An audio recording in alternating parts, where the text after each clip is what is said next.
In today's video, I'm going to teach you how to set up sales tax in QuickBooks Online. By the end, you'll know exactly where to go, what to enter, and how to make changes later so your invoices calculate the right tax automatically. Start by opening QuickBooks Online in your browser and signing in to the correct company. Once you're on the home page, look to the left-hand navigation and open the Sales Tax area. Depending on your view, it may appear as Taxes with a Sales Tax tab. This is your central hub for everything related to sales tax, rates, agencies, and filings. On the sales tax page, select Get Started. This launches the Setup Wizard.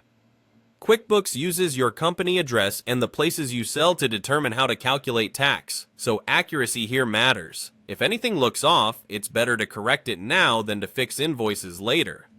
Next, fill in the required details. You'll typically be asked to confirm your business address, the tax agency you file with, your filing frequency, and the date you want QuickBooks to start tracking tax. The address drives destination-based tax rules in many regions, so double-check street, city, state, and zip.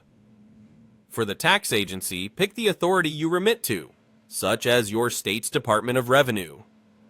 Set the filing frequency to match what your agency assigned, monthly, quarterly, or annually, and choose a start date that aligns with your current reporting period so your reports are complete. You may also be prompted to review where you collect tax, sometimes called Nexus. Only enable locations where you're registered to collect.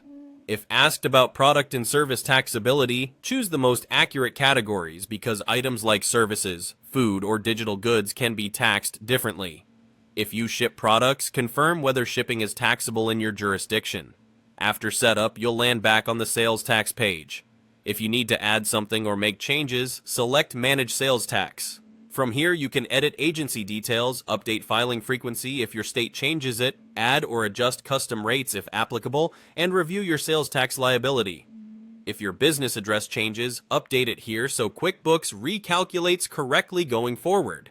You can also see upcoming due dates, and when it's time to file, this area helps you summarize what you owe and record the payment you send to the agency. That's the entire process. Set it up once with accurate information, and QuickBooks will handle calculations on your invoices and sales receipts automatically, keeping you compliant and saving time every period.